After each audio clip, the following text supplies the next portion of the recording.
What is up, everybody? Welcome back to another episode of The Building Code. I'm Charlie Burtwhistle. Here with me today, the one, the only, Carly Ward. Carly, thank you for joining us. Long-time listener, first-time caller, so I'm excited. I've been with Buildertrend for coming up on 5 years, just submitted for my sabbatical, but I've worked in a lot of different customer service roles, mostly in account management, and within the last year was promoted to our partnership manager role. So I manage all of our external partnerships with our business coaches and bookkeeping and accounting partnerships. So it's been a fun ride and kind of fun to almost dip back into account management, but more so on the partner side. So love that. And Carly's doing a fantastic job of building out a really impressive partnership network. I think for a long time, Buildertrend tried to be everything for everyone. And we quickly realized that there are some very smart, intelligent people out there that can help us fill in our gaps from where Buildertrend stops and where other systems such as QuickBooks start. So the guest we have today, Carla Merrill, who is the owner of Builders GoTo, is one of our preferred partners. Carla, someone you work with a ton, and why we wanted to bring you on today for this interview. Tell us a little bit about Carla and Builders GoTo. Carla is an absolute gem, works in the financial service management space, helping our builders adopt Buildertrend and QuickBooks, integrate those together. She also helps with a lot of accounting and bookkeeping consulting projects, so helping set up your chart of accounts, doing account cleanup, helping with job costing practices, and establishing best practices within your financial space. Sounds super beneficial. I'm glad I have Carly here because I'm definitely in over my head. So let's get Carla in here. We're going to have to really enunciate. We got a Charlie, a Carly, and a Carla. Sounds like the start of three people walking to a bar. There's a quiz at the end. There's a quiz at the end. So without further ado, let's get Carla in here. Hey, Carla. Welcome back to the Building Code. Second time on here. Super excited to have you today. How you doing? I'm doing great. I'm excited to be here. Thanks for having me. Absolutely. As a second-time guest here, you're kind of joining some elite company. We always joke around that we want to put like a plaque up in the studio here of all of our repeat guests here. So really appreciate you making the time to come back on. But for those of our listeners that did not catch your first episode, always like to start with just kind of who you are, where you came from, and how you got to where you're at today. Yeah, absolutely. So I'm Carla Merrill. I am the owner and actual kind of sole employee of Builders GoTo. I'm an advanced QuickBooks Pro advisor, and I specialize in job cost accounting. So I work with builders who are primarily those I kind of like to refer to as accounting DIYers. They're typically small to mid-sized companies where a spouse or a parent or an in-house bookkeeper handles the books. Although I've done some remote contract work for larger builders with full-scale accounting teams as well. My business is focused on helping builders set up or clean up their QuickBooks to ensure accurate job costing. I walk them through kind of the correct way to enter transactions and then help them understand and how to read their financial reports so that they can spot any errors and know exactly where their projects stand at any given time. I also support with a wide range of QuickBooks related questions with particular emphasis on QuickBooks Online, as there's a lot of users who have made the switch to that platform. And then on top of that, I also assist with project management software integration. I work with teams to build out best practice workflows utilizing QuickBooks and their project management software, such as Buildertrend, so they can improve job cost reporting and keep their projects and their company profitable. As far as how I got started helping builders with job costing, I kind of actually stumbled into it. About 10 years ago, I re-entered the workforce after taking some time off to raise my 4 kids. And before that, I'd worked as a fund accountant for an investment firm, and then I later was an accounting manager for a commercial multifamily real estate investor. And around that time, a friend who happened to be a residential production builder mentioned that he needed help with some accounting and administrative tasks. So I started working for him part-time, and that's when I got introduced to CoConstruct, which was also a project management software. And he was a very successful builder. I learned a ton from him about construction and also particularly fixed price spec building while working for him. And then a few years later, I was recruited full-time by a custom builder remodeler who needed help getting his business processes in order. And since I'd already been familiar with CoConstruct, I set him up on that platform and integrated it with QuickBooks. And I learned a ton in that role. And if I'm being honest, a lot of what not to do. But looking back, those challenges gave me incredible, valuable experience and insight. Working through sort of the messy parts taught me a lot about client and trade relationships, how to streamline systems, how to sort of spotlight some of those inefficiencies, and most importantly, probably why so many builders lose money. And then kind of by chance, and definitely kind of the case of being at the right place at the right time, I was actually approached by CoConstruct and asked if I would be interested in starting my own business and offering training classes, which they called co-camps, to their users in the Western US. I live in Idaho, and since CoConstruct was based in Virginia, they needed an experienced user to train for training opportunities for their users in the West, because traveling to the East wasn't always practical or cost effective. So in 2019, I launched Builders GoTo, and I initially hosted live 2-day co-camps in major Western cities. And then when COVID hit, I started offering that class online via Zoom and switched that up to a scheduled format that was shorter, kind of daily sessions running for a week. And that format had, and that online sort of offering the opportunity online instead of in person, really took off. I started teaching builders from all over the US, Canada, Australia, and New Zealand. And as I was teaching those classes, I started to notice that I get a lot of questions every time I cover the topic of QuickBooks integration. And then I started to realize how many builders weren't integrated because they didn't really understand how to job cost. And they didn't really understand how it was supposed to work with QuickBooks. And I also started to notice that there was a lot of frustration and confusion and kind of embarrassment associated with the fact that they didn't understand it.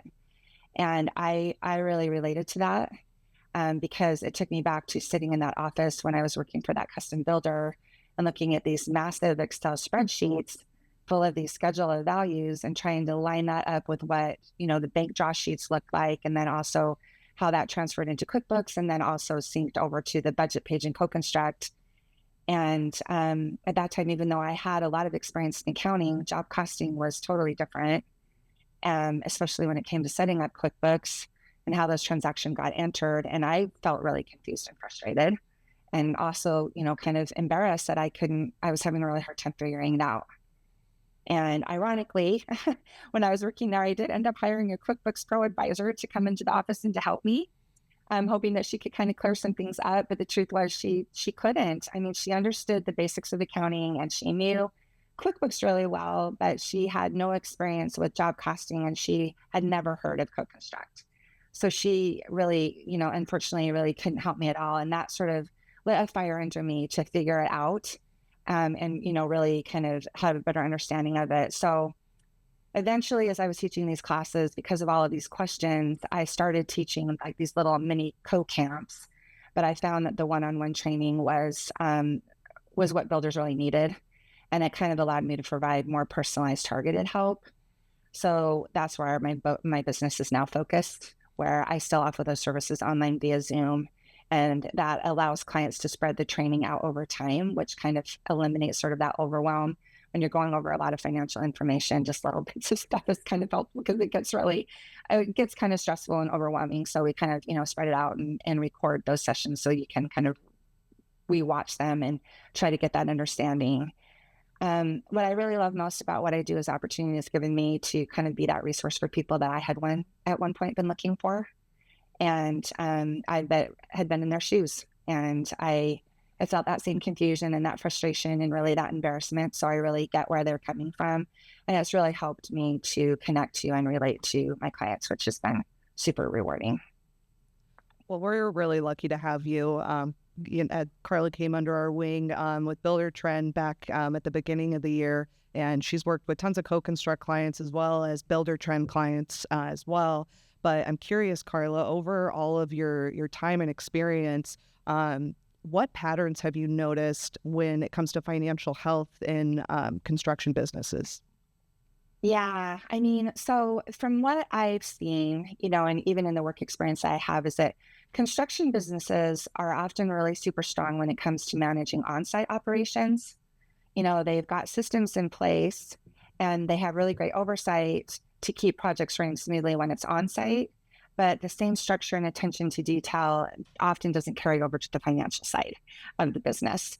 And then as a result, many builders sort of lack that clear, up-to-date understanding of where they stand financially, whether that's at a project level or company-wide. And unfortunately, that clarity often doesn't come until the project is like almost nearly completed, or sometimes not even until tax season when they're maybe taking a closer look at their overall P&L. So really, without real-time job costing and budget tracking, it's incredibly challenging to make informed, really proactive decisions that keep your business profitable and financially healthy. Yeah, I can totally relate to everything that you're saying, specifically around a lot of times if people don't understand something, they feel embarrassed to ask it, right? I myself am in those shoes currently, which is why we brought Charley here today to help me out ask some of these questions. But I'm curious, I do have a lot of background in kind of reporting and visibility into where different money is moving. So I'm curious, are there kind of common or do you see recurring reasons over and over again of why builders are losing money? Or is it more an overarching theme of they just don't have the visibility into where their finances are going that is more of just overlooked? Well, statistically, the top reason that builders lose money is due to inaccurate estimating. They often rely on guesses instead of solid bids, and I can attest from experience that this happens honestly far too often. But it's kind of understandable because oftentimes it can be really hard to sort of get those solid bids back from your trades. But if you're truly being serious about, trying to ensure that you're not losing a lot of money, your original budget really should be grounded in real numbers from your trades, not assumptions. So everything really starts there. But in my opinion, one of the most overlooked areas where things can kind of, can really start losing money, and bleeding out is forgetting to account for overhead costs. So like, your rent or your fuel or your admin salaries, those kind of other office related expenses that aren't necessarily project specific. And that usually happens because builders just don't really simply know how to calculate an accurate overhead percentage. But even with that, if they've got that figured out, if your project and your overhead costs aren't running to the correct GL accounts on your profit and loss, that calculation isn't going to be correct. But the problem is if overhead isn't built into your pricing, your projects might look profitable on paper, but you could actually be losing a lot of money over time. And no matter how well you manage each job, if overhead isn't accurately accounted for, it will slowly erode your bottom line because at the end of the day, those costs are going to come out of your income one way or the other. And I'm curious, Carla, how often when you meet with clients for the first time, do they come out of the gates feeling confident in their numbers and what their financial reporting is? And is it uncovered later on that they actually aren't very aware specifically of what their profitability is looking like? Yeah, absolutely. I mean, I think you kind of always go in as sort of with this good intent, of how you're going to do stuff. But like I said, things get really busy as the project is progressing, and you're not always necessarily taking the time that's necessary to really track what your costs are. And so that can start to run you into trouble. And then as things get going, I know you mentioned everything starts with the estimate, right? You have to have an accurate estimate put in place. You have to make sure that you're including your overhead costs in there as well too. But once the project gets going, is it pretty typical that you see kind of delays or scope creep not hit their cost accurately and people kind of continue to spiral and lose money? Yeah, for sure. So those delays and scope creep, absolutely contribute to, your losses, and they can cost money. I mean, and oftentimes that money can be either underestimated or unaccounted for labor costs, or, those strain on your resources, which can be, a huge loss. And if left unchecked, they'll spiral really fast. And the best way to prevent that is, I would say, to have, a consistent process in place ahead of time that track and account for changes as they happen. And those are typically done through a change order. And you need to be sure when you're doing those change orders that you're also accounting for that additional, like labor or, amatorial costs and that strain on your resources. I find that when that step is delayed or worse, completely overlooked, then things really start to unravel. And you just have to be really proactive and stay with it instead of playing catch up. It's the catch up part of it that really starts to throw people off. And that happens all the time. I would say more often than not, when it comes to financials and construction, oftentimes it is a catch up because you just get so busy, on the day to day of running your construction business that, the financials sometimes get sort of put on the back burner. And when you talk about change orders, that's one of the most common things that I think of when I hear builders leaving money on the table. Based off of your experience working in the construction industry and with other builders, do you have any quick wins that you've implemented or that you suggest to clients in relation to being really efficient with capturing those change orders and getting approvals? I would say that the most important part of that is that you have a process in place that you're doing it repeatedly, and that is something that is just part of your overall business, that you have processes in place ahead of time that you're not thinking, okay, I'm going to do this on the next one, because it's really the consistency of putting those change orders in place and ensuring that you're capturing them that is going to make the biggest difference. And I will say that change orders are something that I've often found that open book builders don't always necessarily feel like they need because of the way the open book is invoiced. Sometimes they just feel like, well, I'm invoicing for these costs and then I'm adding my markup to that. But I can tell you from experience that open book builders actually lose far more money not doing a change order than a fixed price builder will. So explain that to me like I'm an idiot, which I am. Why is the reasoning there that the open book actually loses more money? Well, I probably should restate that a little bit. I have worked with open book builders before, even in-house, and I've worked with them, through the work that I've done. And it's really the open book builders who kind of toward the end, where they've had this, budget or estimate where sometimes the client doesn't always necessarily understand or know what is included in that. Mm-hmm. And if this overage is included or not included.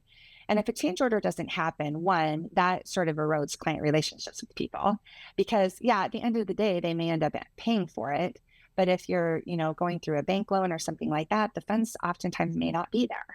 And I've seen multiple builders who don't realize that everything has gone so far over from the money that they thought was there in the bank loan, that at the end of the day, they have all of these extra costs that there's no change orders, there's no documentation for whatsoever, no sign off on the client. And so there's kind of this sort of awkward moment where, hey, I'm way over. Am I going to collect that from my client? Am I going to, try to talk my trade down kind of thing? And so that is where, people get into a lot of trouble, is that I think they just think, well, if I'm just always going to invoice them for whatever costs come through, getting that signed change order is a contract of just understanding yourself and your client that what things are going to cost in an anticipation of how much they're going to cost. And if the money's running out, then you can, put things in place to be able to ensure that it's there to cover that. And I totally get why you continue to stress and iterate that these processes and procedures are really hypercritical in this function, because the visibility can almost be counterproductive if you're treating every single one like a one-off of like, okay, well, where am I at in this job? Can I afford to do this? This change order came in. What should my markup be on this? It would be overwhelming to kind of go one by one and try to figure that out if you have this improved visibility into am I profitable or not. But if you have a consistent process that's just, okay, this comes in, I do this comes in, I do that, and know that at the back end of all of this is going to net out to be more money in your pocket, that just has to be a huge weight off the back of these business owners to be able to just trust that they're doing the right things and not have to worry about that. And from the client perspective, absolutely, it provides a great deal of transparency, and there's not that, well, what if this happens? Like, because there's a standard process in place, they know what's coming, and there's not any of these surprise moments like we hear with a lot of builders that might not have those processes in place and aren't quite as organized. Yeah, absolutely. I mean, I found that with client relationships, even with your trades and stuff, sort of just having those consistent processes in place can go a long way, for everybody, for the builder, for the client, for the trade, to just have good relationships with people. Outside of having a really consistent change order and invoicing process, are there any other tools or strategies that you suggest for your builders to implement for financial success? Financial success? Yeah, as a QuickBooks Pro advisor, I naturally recommend, that you use QuickBooks as kind of the foundational accounting system. But when it comes to project-specific accounting, QuickBooks isn't enough. So you would want a third-party project management tool like Buildertrend, and which allows you to track real-time budgets and job costing reports that are visible to both your team and your clients, which is also really important because that's really, talks to that successful financial communication with everyone. And then adopting, features not only like change orders that we just talked about, but also bids, I talked about before, that you're getting bids when you're creating your estimate. And then those purchase orders. Purchase orders are also really important, and they're critical for, establishing you just need to establish consistent, repeatable processes, which will ultimately help your business be more profitable as you're moving along. And that's, I think, the hardest part is just having those consistent processes that all of your team members are aware of and they're consistently following them. Yeah, and I think something that's been really eye-opening to me since we started working with you and even just during this interview alone is how important it is to have that connectivity between your financial tool, such as accounting, and your project management tool. I think a lot of things, and that's something, Carla, I'm sure you can attest to, like we stress to our clients here at Buildertrend as well too, is like you can't just have finances, QuickBooks, project management, Buildertrend. You really have to tie together those two and tie your processes and how you're managing your projects with the accounting software that you're using. They're both great tools, independent of each other, but when you start connecting them and using them collaboratively, that's where you really start to see some wins and feel this more sense of calm and ownership over actually understanding how everything's flowing through the entire lifespan of a project. But admittedly, and Carla can speak to this, there's so much fear up until you actually get that connectivity. And especially if you don't have a lot of guidance or direction from reliable resources, it can make it even much more difficult. And so it's more comfortable to kind of sit in that fear and do this double entry and admittedly waste a little bit of time where you could be spending it in much more beneficial spaces. So I'm interested, Carla, to kind of hear some of like the emotional sides of things that come with connecting Buildertrend and QuickBooks, or even just uncertainty within their financials. Yeah, absolutely. Actually, that first builder that I worked for that was a spec builder, he would not integrate with QuickBooks. And he was using both separately, using a lot of spreadsheets, kind of what you were just talking about, double entry and everywhere. Because, well, one of the biggest fears that I think a lot of people have is they fear that if they're integrating something with their QuickBooks, that someone else can see it. Like, that third party is checking in on their profit and loss or something like that. And that's something that they're concerned about. But the truth is if you aren't implementing all of those tools that are available to you, there are some things that one thing can do and the other one cannot. And having the two of those connected, sort of just gives you that overall view that you need to be able to ensure that your projects are profitable and to ensure, that things are running smoothly company-wide as well. So, and it saves a ton of time. I know from my experience, double entry causes errors.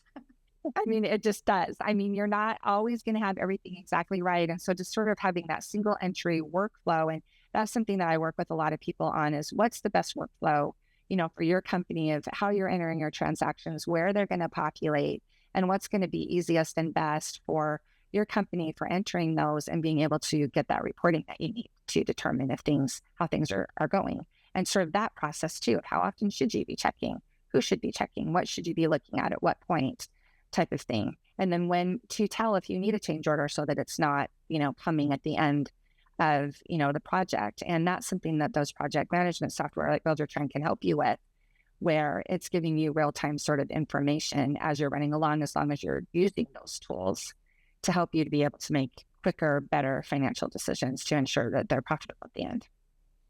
So if I'm a listener and I'm sitting here listening to this on my drive in and say, this sounds a lot like something I'm experiencing today. I feel like I'm constantly putting out fires. I want to have a better understanding of my financials and make sure that I'm doing the things today that are going to set me up for success tomorrow. Where do you typically recommend people start? Like, what's step one of being like, okay, I want to take control here. Now what? Yeah. So I would say that step one would be that you just need to take the time to implement these things. And it does take time. You save time by taking time is really what I tell a lot of people. Um, and that would be the first thing that I would say. I mean, there's not always really super quick fixes. I mean, it is going to take some time to make sure that you're putting all of these processes in place and that these are consistent and that everybody understands them and they're running them. Because if your projects are consistently losing money, as I said, my best advice would be to slow down and focus on more about building in the right financial tools and processes, maybe honestly before you even are starting your next project, because it's going to save you a lot of money. So taking the time to get things right now will save you significant time and money in the long run. And the longer you delay doing that, the more you stand to lose. So I would, we've talked a little bit about the embarrassment behind that. Don't be embarrassed. If you need help, get help. And that's going to be the best decision that you're ever going to make. And, I've heard a lot of people, the embarrassment behind it is, and I always try to tell people, builders are builders and not CPAs. And you would never expect a CPA to know how to frame a house or, pour a foundation. And so builders really shouldn't expect themselves to understand all of this accounting stuff and how to put those processes in place. And just, seek help from somebody who can assist you in being able to get those things set up so that you know what to expect and that your team knows what to expect and that you can feel confident in your numbers. And for the builders that are listening today, what is one really key piece of advice that you would give to them that they could walk away with and implement today that would set forth a good path for their profitability and financials within their business? Well, it's probably a lot of what I just said. I would definitely, really get the help that you need. I mean, kind of assess that and determine where some of those gaps are, of where you're having issues, where those fires are, kind of like, okay, where is this fire and what is potentially starting this? And what do I need to implement in order to do this, to get this, to put this out? And I would definitely take a look at what tools you're using. Are you utilizing a third party, project management software? If not, I 100% recommend that you do. You're not going to get accurate job costing if you're not. I mean, QuickBooks is a great tool, but it doesn't really do real-time job costing for you. So that would be the first thing that I would do. If you're not utilizing that, I would definitely start looking into implementing that first. Well, yeah, I was just going to say, hopefully all of our listeners out there are Buildertrend users. And if they are, I would highly recommend reaching out to your customer success rep. They'll be able to get you pointed in the right direction on how to better utilize Buildertrend as a whole. And luckily, we have Carla in our preferred partner network. So when it comes time to taking a deeper dive into the financials and making sure that your QuickBooks and everything is set up, we can refer you over to her as well too. So it's as easy as just reaching out, and we will take the ball from there and get everyone set up with what they need to be successful. Yeah, and utilize it. That's the one thing I would say. Utilize the stuff. I mean, utilize those financial features. I mean, I meet a lot of people who just aren't. They're maybe using just like one or a couple. They're not really fully utilizing it to its fullest extent. So I would say definitely do that. Absolutely. And I'd encourage our listeners as well to explore our partners like Carla, because there's a lot that our software can do, but a lot of it goes beyond our software, and there's additional services that we partner with that can provide real valuable help. That's a fantastic segue, Charley. Carla, we're getting close to time here, but I always like to end each interview with just, for our listeners that are super interested in what you're talking about today, where can they go to learn more about Builders GoTo and connect with you? Yeah, you can find information and contact me through my website, which is buildersgoto.com. I'm also on Instagram and LinkedIn, and coming soon, I will also be doing some short videos on YouTube. So you can mainly my website, buildersgoto.com is the best place to reach out to me. Love that. We'll make sure to link all of those in the show notes as well too. So if people want to go click into that, feel free to reach out there. Otherwise, Carla, thank you so much for your time today. Always a pleasure talking to you, and really appreciate you coming on. Yeah, thanks so much for having me. This was fun. Thank you. Thanks, Carla. Well, we just heard from Carla Merrill, owner of Builders GoTo, a fantastic guest, second time on here. I learned a ton. Carly, your first podcast host experience, what'd you think? Oh, we'll be back for sure. We'll be back. I'll be back for sure. It was great having Carla on, though. She is such a valuable expert within the Builder Trend network, and really grateful that she's been able to make such a impact on so many of our builders. And she's got a ton of more leadway to go with helping our builders and really establish best practices and workflows within the financial space so they can be financially healthy and sustainable within their business. For sure. I think it's pretty, I love when we talk to partners like this that are like, let us do, guess what? The thing that you don't like doing, I love doing. So let me help you. And I think the way I kind of frame it in my head is like, our builders are already doing the hard part. They're building incredible homes for incredible people. They have a certain skill set that they're very, very good at. Focus on that. Do what you're passionate about. Lean on other people that are passionate about other things to fill in the gaps in that. And it's not a bad thing. It's a really, really good thing, actually. And Builder Trend is actually taking a similar approach, which is like, let us lean on Carla. She's super good at this. She's super passionate about this.